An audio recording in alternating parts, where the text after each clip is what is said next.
Hey, thank you so much, Goldie, and thank you so much, everyone, for joining us today. I couldn't be more excited for this conversation, and I know we have a lot of great insights that are going to be shared. Just to brag on them a little bit. First off, Ashley, I know you're taking on a lot with the SAP modernization, moving over to HANA, and everything else. it, from your time at CDAO and us working together, I can't say enough good things about the digital transformation and modernization you've driven across multiple organizations now. Same thing, Sean. I don't think it's any small feat. I actually wrote this down because it's complicated, but what was that?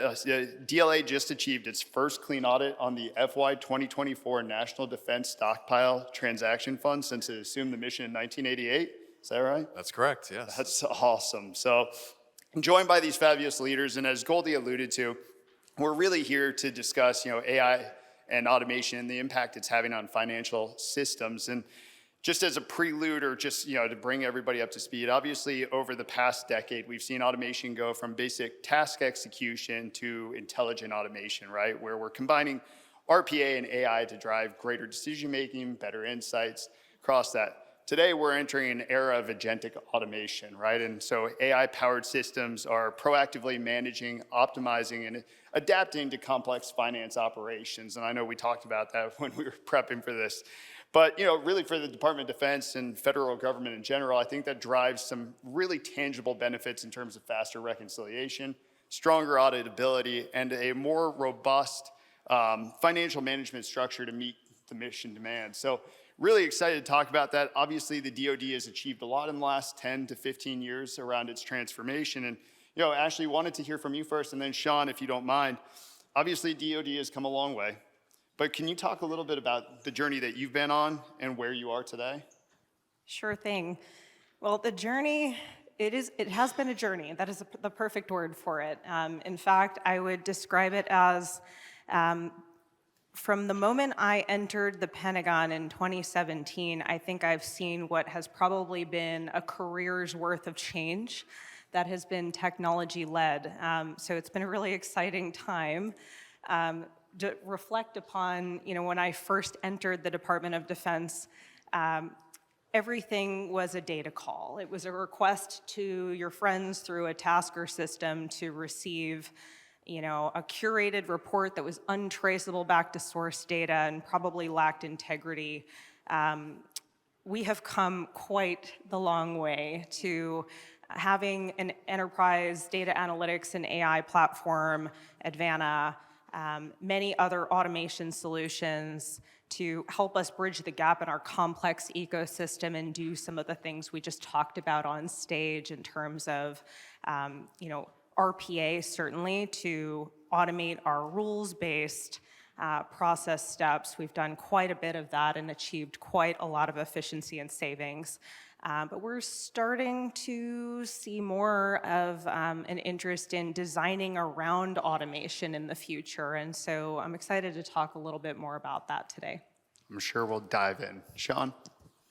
Yeah, and just going back to, sitting in a conference room at the Pentagon in 2016 when Advana was just an idea to where it's come today, it's been incredible to be a part of and to see the growth, whether it's in its role as supporting the DoD's audit or its financial operations generally, or amongst a number of other functional areas.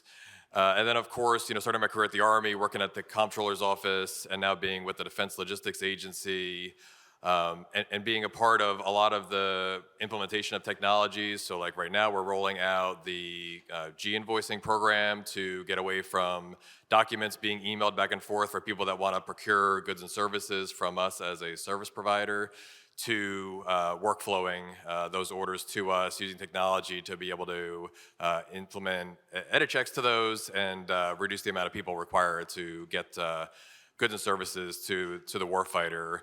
Just as one example, among many of other places, most recently automating how we do audit response and remediation with our auditor. When I arrived 3 years ago, a whole inbox of PDF files were waiting for me to digitally sign and having to sort through all the various attachments, trying to figure out what our plans were to solve these hundreds of audit problems that we were getting from our auditor.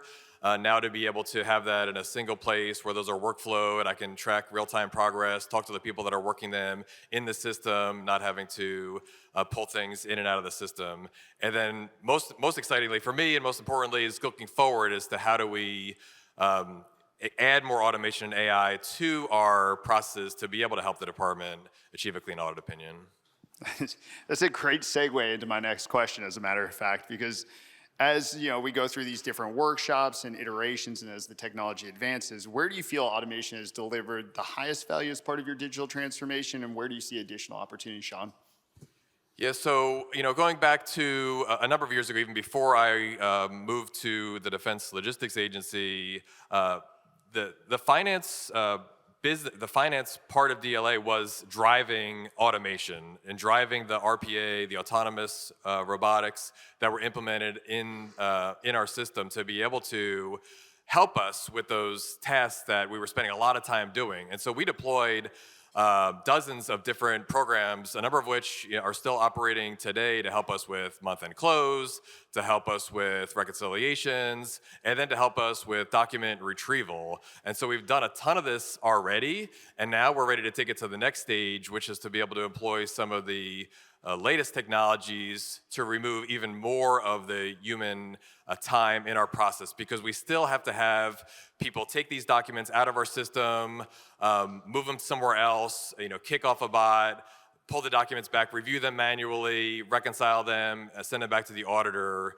We're looking at how do we maximize the amount of automation through that entire end-to-end process. So from the time an auditor gives us a request, that it can automatically kick off, retrieve those documents, identify the key fields, reconcile that back to our general ledger, and prepare a nice clean package, sort of like the demo, back to the accountants in our office. They can review everything, make sure it met all the edit checks, click a button, and it's back in the auditor's inbox. And a lot of that audit work that we pay them to do is already done on our side, and they just have to check our work.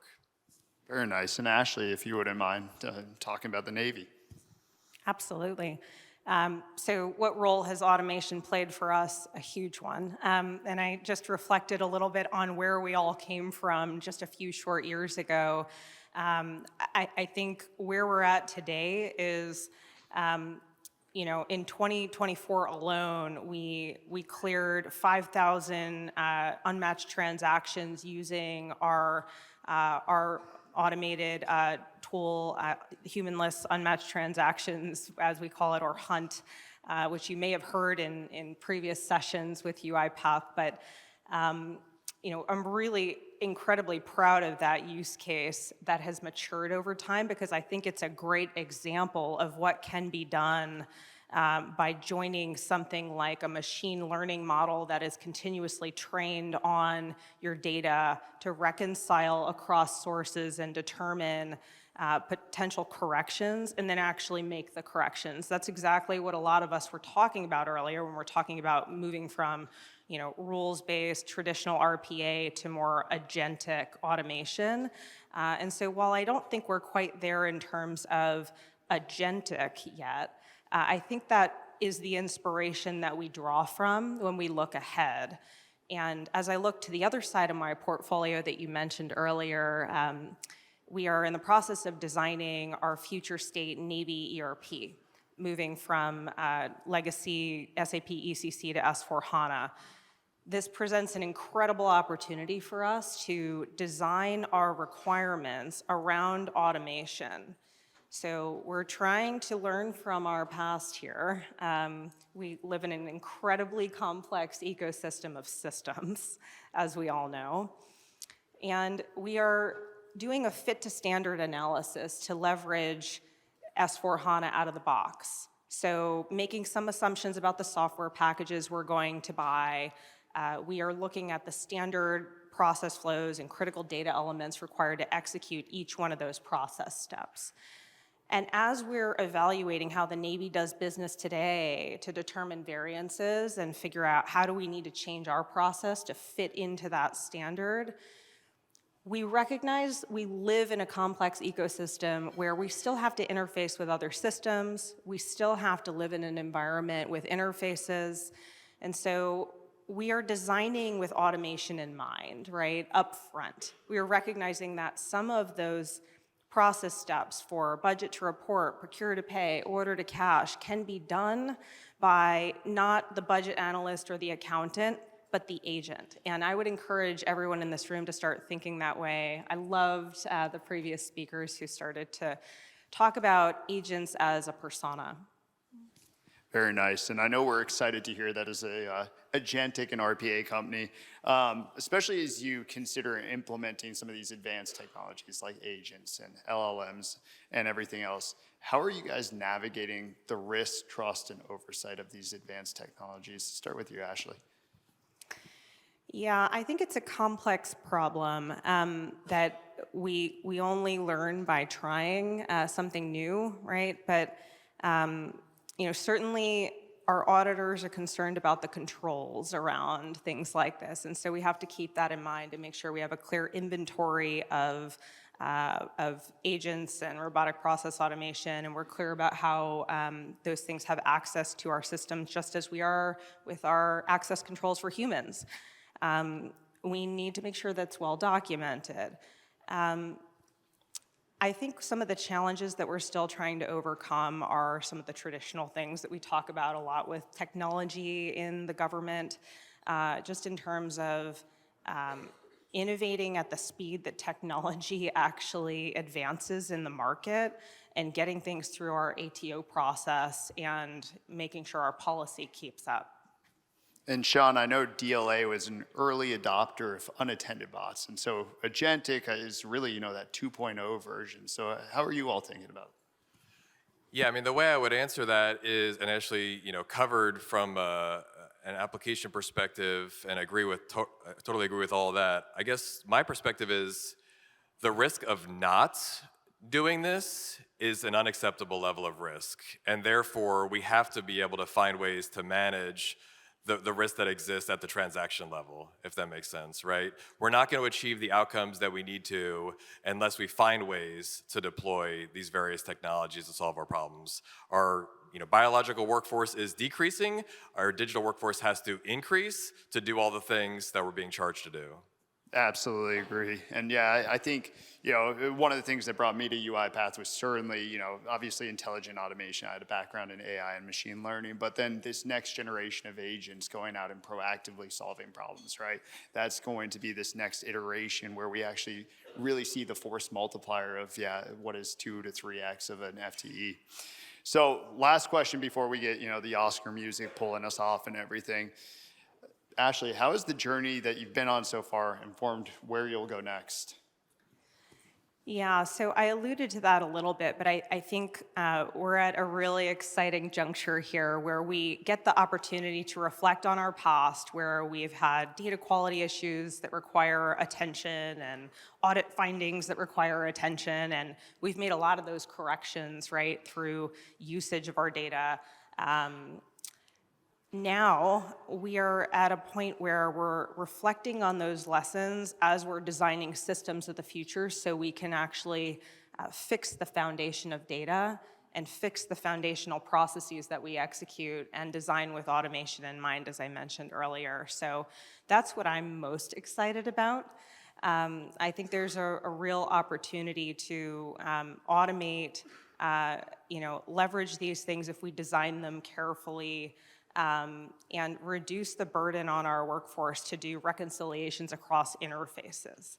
I'm imagining a world where there is a program running continuously to monitor, improper spend and determining corrections, and then automatically drafting a corrections memo and routing it for signature, all before an auditor shows up, right? So those are the types of things that we are trying to design around as we think ahead to what does 5 years from now look like, but really, I think it won't take 5 years at the speed at which we're moving. So it's a very exciting time to be here. Couldn't agree more. And we were just down at Coast Guard yesterday and actually showing them the travel expense agent, which I'm terrified when we put on our Concur. So, so let's just hold off on that. Let's redo our expense policies before we start implementing that. But anyway, Sean, what about yourself? How's the journey that you've been on informed where you're going to go? Yeah, as I reflect back on the past 12 years or so that I've been working on the DoD's audit journey, and I think about, and you'll hear from Greg Koval here in a little bit about what was done with the United States Marine Corps last year to achieve its first clean audit opinion, be able to keep it in year 2, as you mentioned earlier, for us to get an opinion on one of our funds within DLA a few months ago. I think about a lot of the work that we've done and the progress that we've made has been around making our financial data and the other logistics, acquisition, human resource data that feeds our finances, bringing that together, and doing those reconciliations, right? So we've taken advantage of the technology and the big data platforms to bring them centrally together because they reside in hundreds of different systems out there.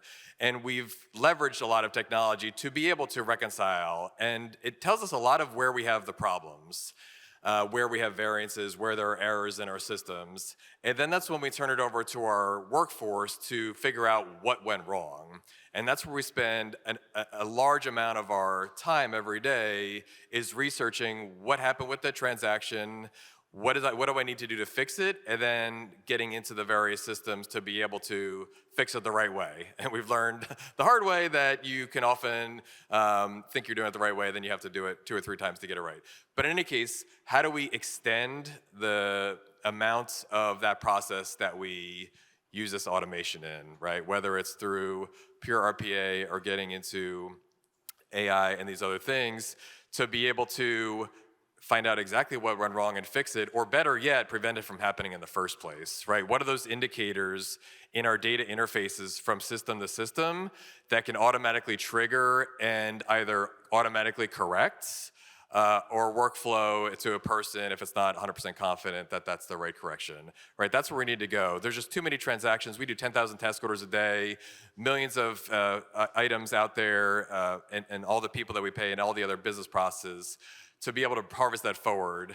And so expanding that envelope now, not just the data itself, but the source transactions that create that data. Because at the end of the day, our auditors are asking us not just for the data that resides in our systems, but what are those transactions, what are those contracts, those HR actions, those intergovernmental agreements and funding documents that were processed that create the accounting event, because those are the things they audit and that they rely upon to be able to support the balances. So we're bringing them back earlier in the process to be able to have those documents more readily flowing to them, using AI to read the information off of them, and then producing for management what those accounting balances should be, and then having our auditor also leverage the same sort of technology to be able to have that back and forth to get the DoD to that clean opinion in the next couple of years.